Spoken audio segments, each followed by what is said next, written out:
नमस्कार, मी मधुरा. झी24 मध्ये आपलं स्वागत आहे. सोमवार ते शनिवार बरोबर 3:30 वाजता आम्ही हितगुज या आमच्या खास कार्यक्रमात वेगवेगळ्या विषयांवर अर्थातच तुमच्या निरोगी आयुष्यासाठी तज्ञांसोबत चर्चा करत असतो. आणि आज आपण लठ्ठपणावर विजय, एक अविस्मरणीय प्रवास या विषयावर चर्चा करणार आहोत. आणि ही चर्चा करण्यासाठी आमच्या स्टुडिओमध्ये आलेत डॉक्टर सतीश पट्टणशेट्टी आणि डॉक्टर नीरज रायते. विषयाकडे वळण्यापूर्वी मी दोन्ही डॉक्टरांचं आमच्या स्टुडिओमध्ये स्वागत करते. नमस्कार डॉक्टर्स. नमस्कार. डॉक्टर सतीश यांची थोडक्यात ओळख करून द्यायची झाल्यास, डॉक्टर सतीश हे सिंगल पोर्ट लॅप्रोस्कोपिक आणि endoscopic surgery, bariatric and metabolic surgery and robotic obesity सर्जरीमध्ये पारंगत आहेत. आणि डॉक्टर सतीश यांनी बॅरिएट्रिक आणि मेटाबॉलिक सर्जरीचं प्रशिक्षणही तैवान इथे जाऊन घेतलंय. डॉक्टर सतीश हे नामवंत अशा हॉस्पिटलशी संलग्न असून ते आपली सेवा Ruby Hall clinic, Sahyadri hospital, Oyster and Pearl hospital इथे कार्यरत आहेत. तर डॉक्टर नीरज रायते हे लॅप्रोस्कोपिक आणि robotic surgery for gastro intestinal म्हणजेच पोटातील आतड्यांचे विकार आणि बॅरिएट्रिक सर्जरीमध्ये पारंगत आहेत. ग्रीसमध्ये जाऊन डॉक्टर नीरज यांनी ऑन्को सर्जरीज आणि गॅस्ट्रोएंट्रोलॉजी ह्यात प्रशिक्षण घेतलंय. डॉक्टर नीरज हे रुबी हॉस्पिटल, त्याचबरोबर Sahyadri hospital, Oyster and Pearl hospital इथे कार्यरत असतात. या दोन्ही डॉक्टरांनी मिळून डॉस ही संस्था स्थापन केली आहे, अर्थात diabetic and obesity surgical solutions ही संस्था त्यांनी 3 वर्षांपूर्वी स्थापन केली आहे. चला तर आज आपण लठ्ठपणावरती ह्या दोघांशी चर्चा करूयात. तुमच्या दोघांचे पुन्हा एकदा स्वागत आहे अर्थात हितगुजमध्ये. मला प्रश्न विचारायचा आहे, लठ्ठपणा खरं तर बघितलं तर तसा वाईटच असतो, कारण की अनेकदा लठ्ठपणामुळे एक प्रकारचा न्यूनगंड निर्माण होत असतो. मात्र या लठ्ठपणावरती आता बऱ्याचशा सर्जरीज आहेत, कारण की विज्ञान युग एवढं पुढे गेलेलं आहे. तर पण बॅरिएट्रिक सर्जरी म्हणजेच लायपोसक्शन का? खूप चांगला प्रश्न विचारला आणि हा प्रश्न तुम्ही कार्यक्रमाच्या सुरुवातीलाच विचारला आहात. ही खरंच चांगली गोष्ट आहे, कारण हा सगळ्यात महत्त्वाचा लोकांमध्ये असलेला गैरसमज आहे. मुळात लायपोसक्शन ही एक सौंदर्य शस्त्रक्रिया आहे, आपण ज्याला कॉस्मेटिक सर्जरी असं म्हणतो.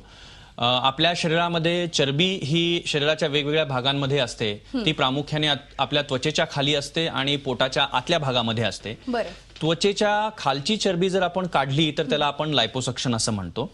आणि बेरियाट्रिक सर्जरीमध्ये आपण कुठल्याही प्रकारची चरबी काढत नाही, तर आपल्या शरीराच्या आतड्यामध्ये अशा प्रकारचे बदल करतो ज्याच्यामुळे आपल्या शरीराचा पूर्ण मेटाबॉलिझम बदलतो. आणि याच्यामुळे फक्त वजनच कमी होत नाही, तर माणसाचे जे विविध आजार असतात, म्हणजे लठ्ठपणामुळे आलेले जे आजार असतात तेही कमी होतात.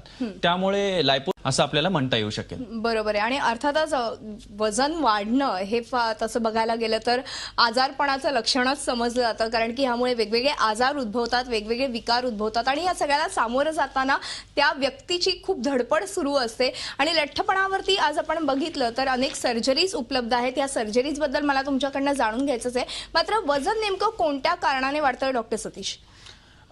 त्याच्या बरोबरच आपल्याला आज आपल्या सोबत एक पेशंट आलेले आहेत. त्या पेशंटचे काही व्ह्यूज सांगणार आहेत, ते आपण आता ऐकूया. बरोबर. हाय, मी अंजली खणीवाले. पुण्यातल्या मुक्तांगण इंग्लिश स्कूलमध्ये 37 वर्ष शिक्षिकेची नोकरी केली. शेवटची 3 वर्ष मुख्याध्यापिका म्हणून मी तिथे काम करत होते आणि नुकतीच 4 महिन्यांपूर्वी मी तिथून निवृत्त झाले. लहानपणापासून वजन हा माझा मोठा प्रॉब्लेम होता. शाळेत शिकत असल्यापासून वजन हा लोकांनी माझ्याकडे बघण्याचा एक मुद्दा होऊन बसलेला होता. प्रत्येक जण बघायचा की एवढी जाड मुलगी आहे ही. पण त्याचं तेवढं काही विशेष वाईट वाटायचं नाही, कारण माझ्या घरामध्ये माझी आई, माझी आजी, प्रत्येक जण ओव्हरवेट होतं. त्यामुळे मी सोयीस्कररित्या हेरिडिटी फॅक्टर म्हणून त्याच्याकडे दुर्लक्ष केलं होतं. त्यानंतर थोडासा प्रयत्न केला, बारीक झाले, लग्न झालं आणि मुलीच्या जन्मानंतर वजन पुन्हा वाढत गेलं. आणि ते इतकं वाढत गेलं, हाताच्या बाहेर जात आहे की काय असं वाटायला लागलं. बरं, शाळेत नोकरी करत असल्यामुळे साड्या नेसत होते, त्यामुळे आपलं वजन वाढतंय हे पटकन लक्षातच नाही आलं. ड्रेसेस घालण्याचा फायदा असतो. ड्रेसमध्ये तुम्हाला ड्रेसेस टाईट व्हायला लागले की कळतं, अरे तुमचं वजन वाढतंय बरं का. साडीमध्ये ते मुळी लक्षातच कधी येत नाही. आणि मग वाढत वाढत ते 130 किलोला काटा कधी जाऊन पोचला ते लक्षातच नाही आलं. ह्यांचं जवळपास 130 किलोपर्यंत काटा जाऊन पोचला. असे अनेक पेशंट तुमच्याकडे येत असतील आणि म्हणजे मला तर 130 किलो आकडा जरी म्हणजे ऐकलं तरी अंगावरती काटा उभा राहिलेला आहे. डॉक्टर सतीश, खरं तर वजन वाढण्याची नेमकी कारणं कोणती असू शकतात? वजन वाढण्याचे कारण बेसिकली आपल्यामध्ये आहे की आता चेंज इन लाईफस्टाईल्स, बरोबर. बदललेली जीवनशैली. तुम्ही जर आता बघितलं की खाण्याचे एवढे पर्याय झालेले आहेत, पण ते पर्याय सगळे हेल्दी आहेत का?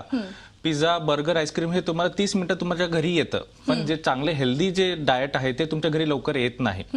एस्पेशली आपल्या इंडियन संस्कृतीमध्ये, भारतीय संस्कृतीमध्ये आग्रह हा फार एक महत्वाचा भाग आहे. हो. तुम्ही कुठल्याही फंक्शन मध्ये गेला, कुठेही बर्थडेचं फंक्शन असू दे, कुठल्या लग्नात असू दे किंवा कुठले एंगेजमेंट असू दे, सगळीकडे आग्रह हा खूप महत्वाचा भाग आहे.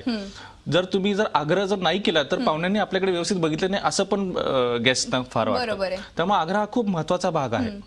स्त्रियांमध्ये जर लठ्ठपणा जर बघितलं की तरुणांमध्ये जर बघितलं तुम्ही तर बाहेरचं खाणं जास्त असतं, त्यामुळे पिझ्झा, बर्गर प्लस पीसीओडी म्हणून हा एक आजार जो असतो त्याच्यामुळे त्यांचं वजन वाढलेलं असतं. लग्नानंतर बाळंतपणामध्ये आई व सासू हे दोघी जणी त्या जी स्त्री आहे बाळंतिणीची खूप अशी काळजी खूप आग्रह घेतात की बाबा तू खा, बाळासाठी खा, पण ते बाळापर्यंत पोहोचत नाही, ते बाळंतिणीला जास्त जातं. खरंय. प्लस जर तुम्ही गृहिणीकडे जर बघितलं की त्यांच्यामध्ये एक असं असतं की बाबा शिळं खाणे खूप प्रकार असतो, पोटाचं डस्टबिन करतात, जर बाळाचं काय राहिलं तर तेच खात असतात.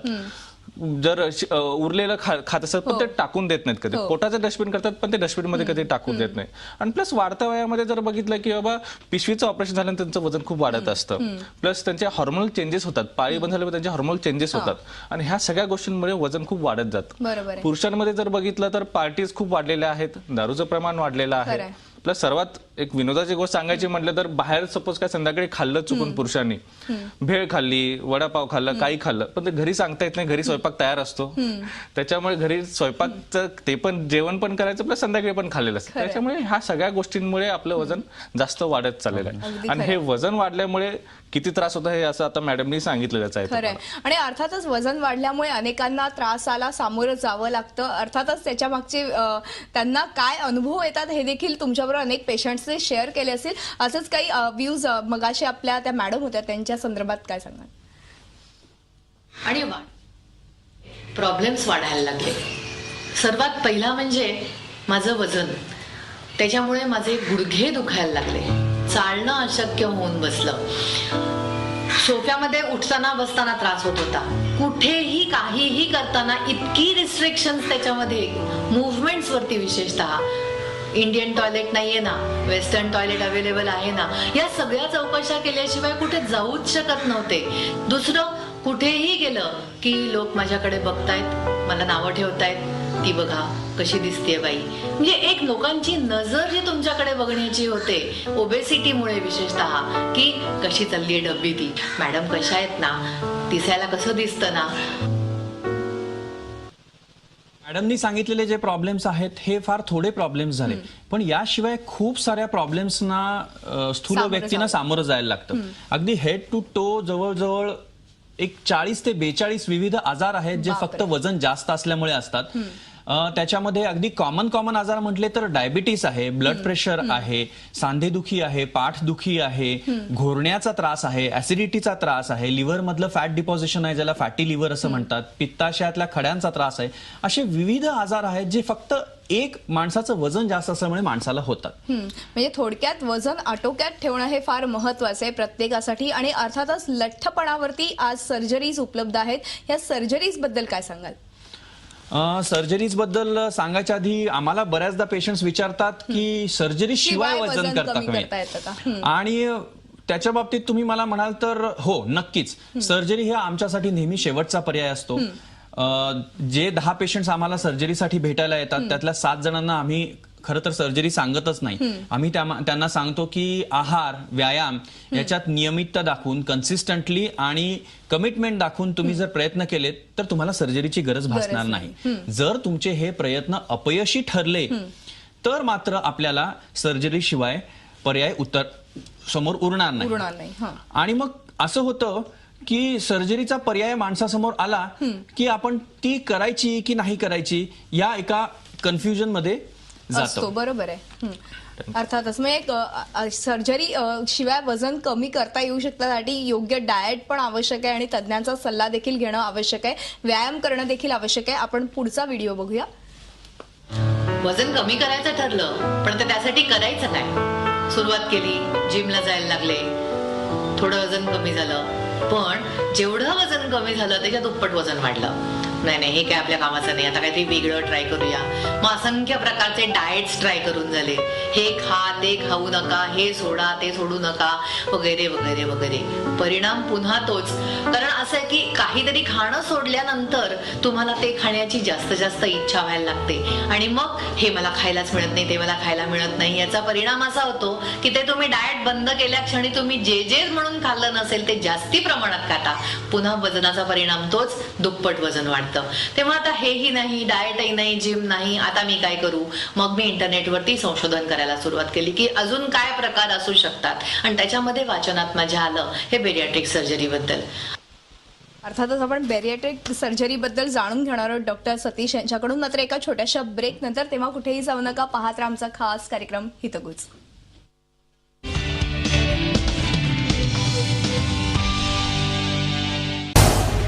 झी 24 तास रहा एक पाऊल पुढे.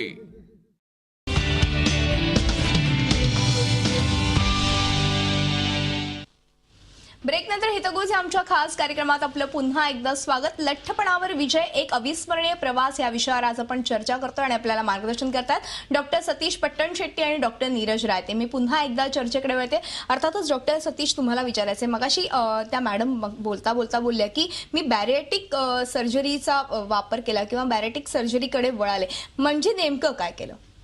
बेरियाट्रिक सर्जरी म्हणजे की जठ्ठपणा जनरली आम्ही असं सायन्स समजतो की जठरामध्ये आपण जास्त खाल्ल्यामुळे जठराची क्षमता वाढते. जठराची क्षमता वाढली की त्याच्यामुळे अन्न जास्त जातं, त्यामुळे सॅटिस्फॅक्शन खूप वेळानंतर येतं, त्यामुळे जास्त खाल्ल्यामुळे लठ्ठपणा येतो.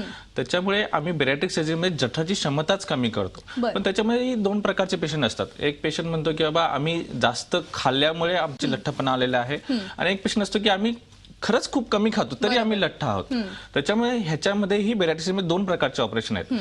जे जास्त खातात, ज्यांना आम्ही व्हॉल्युमिटर्स म्हणतो, त्यांच्यामध्ये आम्ही स्लीव्ह गॅस्ट्रेक्टोमी असं ऑपरेशन करतो, जे तुम्ही स्क्रीनवरती पण बघू शकाल की त्याच्यामध्ये लठ्ठपणामुळे जे काही वाढलेलं जठर असतं त्याच्या जठराची क्षमता जवळजवळ 80% आम्ही कमी करतो. 80% कमी झाल्यामुळे त्यांचा जो काही आहार असतो तो मर्यादित होऊन जातो. म्हणजे 3 चपाती खाणारे पेशंट्स जवळजवळ फक्त अर्धी किंवा 1 चपाती खाऊ शकतात. दुसरं प्रकारचे जे पेशंट आहेत की जे खूप कमी खातात तरी ते लठ्ठ असतात, त्यांच्यामध्ये असं असतं की अब्झॉर्प्शन जास्त होत असतं, म्हणजे त्यांचे जे काही शोषण प्रक्रिया असते ती जास्त होत असते. त्याच्यामध्ये आम्ही काय करतो की जठराची गॅस्ट्रिक बायपास ही सर्जरी करतो, ज्याच्यामध्ये जठराची क्षमता कमी करतो व खालचं आतडी वरती आणून जठराला जॉईन करतो, त्या छोट्या जठराला. ह्याच्यामुळे त्यांचं खाणं पण कमी होतं व त्यांचं अब्झॉर्प्शन पण कमी होतं. त्याच्यामुळे त्यांचे कॅलरी अब्झॉर्प्शन कमी झाल्यामुळे त्यांचं वजन कमी होत असतं. हे सगळे जे पेशंट असतात ते एकदम पहिल्याच दिवशी ते फिरायला लागतात, 3 दिवसात घरी जातात. हे सगळे पेशंट म्हणतात की आमचं वजन कमी झाल्यामुळे खरंच आम्हाला डॉक्टर खूप चांगलं वाटतं. पण हे मेन गोष्ट ते सर्वात जास्त महत्वाचं सांगतात म्हणजे की त्यांचा मानसिक त्रास फार कमी होतो. बरोबर. हा मानसिक त्रास ते पेशंट ऑपरेशनच्या आधी सांगत नाहीत, हे ऑपरेशनच्या नंतर फार सांगत असतात. आणि हे मानसिक त्रास कसा आमच्या मॅडम मध्ये कमी झाला हे तुम्हाला सांगायचं असेल तर मी ते व्हिडिओ चालू करून दाखवतो. अर्थातच आपण मानसिक त्रासाबद्दल बोलूया, पण एक महत्वाचा प्रश्न मला तुम्हाला विचारायचा वाटतो डॉक्टर नीरज, कारण की आता डॉक्टर म्हणाले की हे सगळ्या सर्जरीज केल्या जातात, जठराची साईज वगैरे कमी केली जाते, मात्र एकूणच काही वर्षानंतर, एखाद वर्षानंतर जेव्हा आपण विचार करतो की आपलं पुन्हा वजन वाढलंय का किंवा काय होतंय का, मग अशा वेळेस त्या पेशंटने खास करून काही डाएट तेव्हा देखील फॉलो केला पाहिजे का किंवा व्यायामही कंटिन्यू ठेवला पाहिजे का? नक्कीच. आम्ही तर असं म्हणतो की आम्ही कोच आहोत. लठ्ठ माणसांनी वजन कमी कसं करावं याबद्दल आम्ही त्यांना मार्गदर्शन करतो. पण कोच कधी क्रिकेटच्या ग्राउंडवर जाऊन क्रिकेट खेळत नाही. शेवटी ग्राउंडवर परफॉर्म त्या क्रिकेटरला स्वतः करायला लागतं. तसं सर्जरी करून वजन कमी करण्यासाठीचं पहिलं पाऊल आम्ही उचलून देतो, पण त्याच्यानंतर नियमितपणे व्यायाम आणि आहार या दोन्ही गोष्टींची पथ्य माणसाला आयुष्यभर पाळायला लागतात. पण खरं सांगायचं तर लठ्ठ माणसं कशाला, आपल्यासारख्या माणसांनी नियमित व्यायाम करायला काहीच हरकत नाहीये, नियमित आहार पाळायला काहीच हरकत नाहीये. त्यामुळे सगळ्यांनीच ते करायला पाहिजे. ते लठ्ठ माणसांना करणं शक्य नसतं, त्याच्यामुळे त्यांना मदत करून आपण ते त्यांना शक्य करण्यासाठी मदत करतो. नक्कीच. म्हणजे थोडक्यात काय, लठ्ठपणा येईपर्यंत तुम्ही खात राहू नका किंवा लठ्ठपणा येईपर्यंत व्यायामाची वाट बघू नका. तर आतापासूनच खरं तर व्यायाम आणि आहार हे दोन्ही करायला हरकत नाही. सर्वात चांगलं एक्झाम्पल म्हणजे आज सकाळीच आम्ही डिस्कस करत होतो की मॉर्निंग वॉक करणारे जे काही लोक आहेत, जे डॉक्टरच्या सल्ल्याच्या आधी जे वॉक करतात ते मॉर्निंग वॉक असतं, डॉक्टरच्या सल्ल्यानंतर जे वॉक करतात ते वॉर्निंग वॉक असतं. खरंय खरंय. वा. आपण एक छोटासा ब्रेक घेऊ आणि ब्रेक नंतर अशी चर्चा पुढे चालू ठेवूया. तेव्हा हितगुज मध्ये वेळ झाली एका छोट्याशा ब्रेकची. कुठेही जाऊ नका, पाहत राहा आमचा खास कार्यक्रम हितगुज.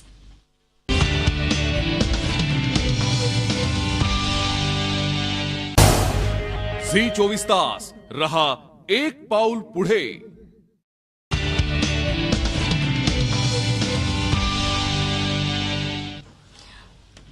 ब्रेक नंतर हितगुज या आमच्या खास कार्यक्रमात आपलं पुन्हा एकदा स्वागत. लठ्ठपणावर विजय ह्या विषयावर आज आपण चर्चा करतोय आणि आपल्याला मार्गदर्शन करताय डॉक्टर सतीश पट्टण शेट्टी आणि डॉक्टर नीरज राय. ते मी पुन्हा एकदा चर्चेकडे येते. अर्थातच डॉक्टर मगाशी सतीश डॉक्टर म्हणाले की लठ्ठपणा झाला की कुठेतरी मानसिक त्रासाला सामोरं जावं लागतं आणि आपल्या ज्या मॅडम आहेत त्यांनी देखील व्हिडिओच्या माध्यमातून हेच सांगण्याचा प्रयत्न केला. ऐकूयात त्या काय नेमकं म्हणतात ते. एका विद्यार्थ्याने त्या दिवशी कार्यक्रमामध्ये जेव्हा खानेवाले मॅडमसाठी असं म्हणून फिशपॉन्ड नाही म्हणता येणार पण एक कमेंट पास केली म्हणूया, किंवा त्याच्या भाषणात त्यांनी उल्लेख केला, देहाची तिजोरी चरबीचाच ठेवा, वजन कमी करा, आता वजन कमी करा.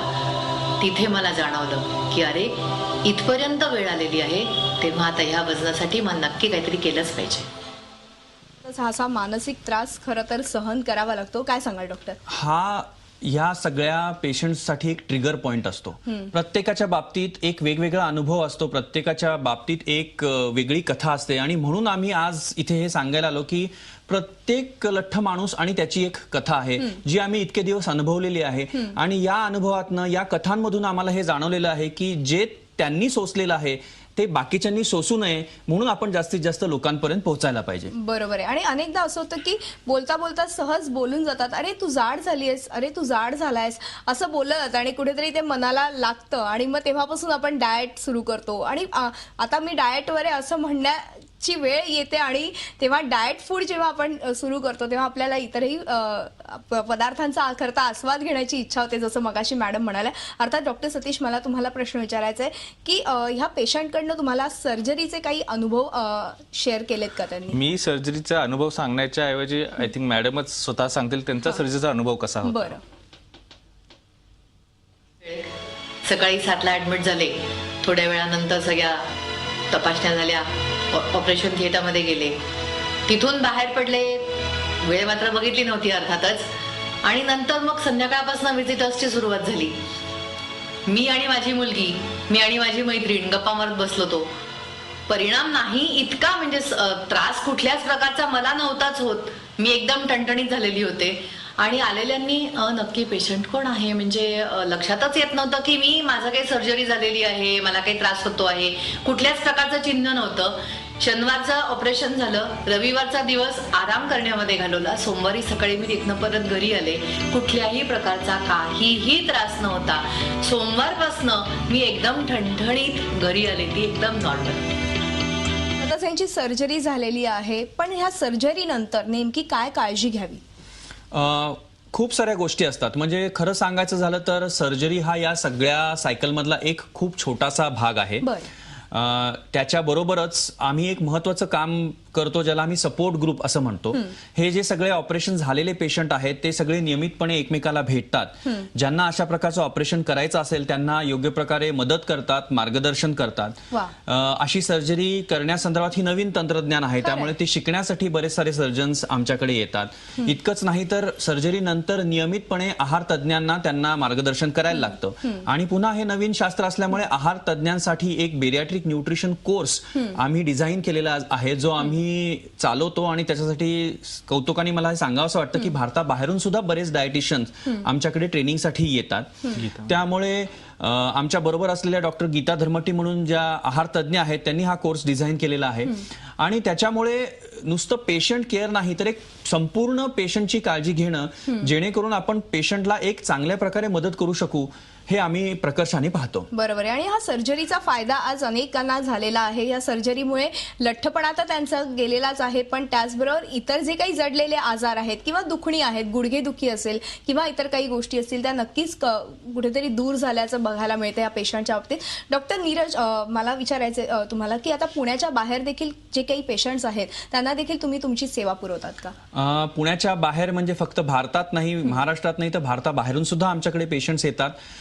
काही सपोर्ट ग्रुपचे फोटोग्राफ्स आहेत मी जे तुम्हाला दाखवू शकेन, जिथे पेशंट्स येतात, आम्हाला भेटतात, आमच्याशी चर्चा करतात. इतकंच नाही तर आता आम्ही ही शस्त्रक्रिया पुण्याच्या बाहेर सुद्धा करायला सुरुवात केलेली आहे.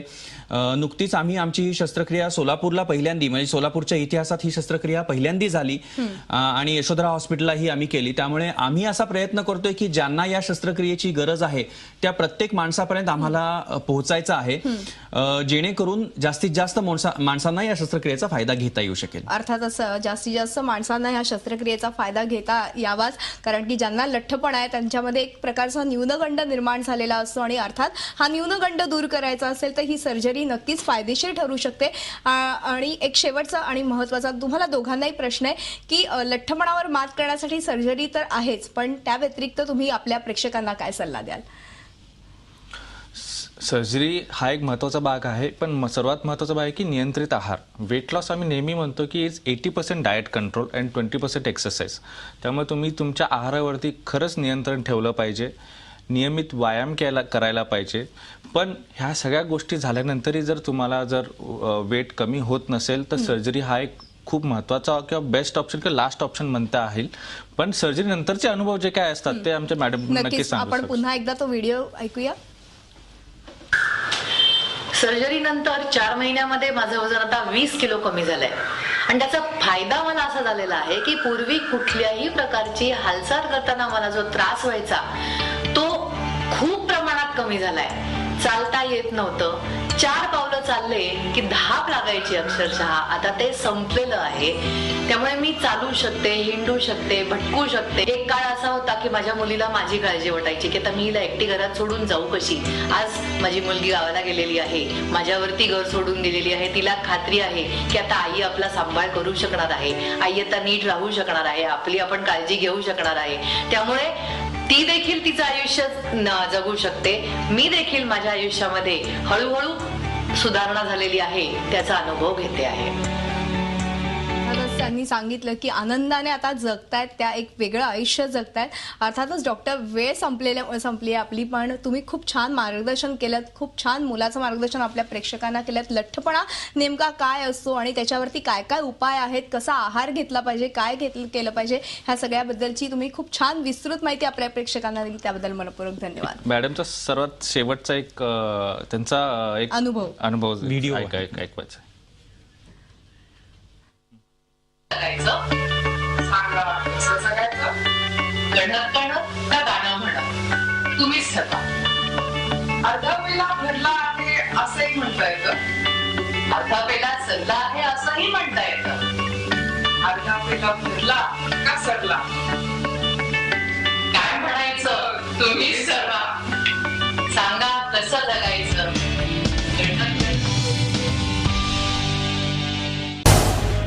झी 24 तास रहा एक पाऊल पुढे.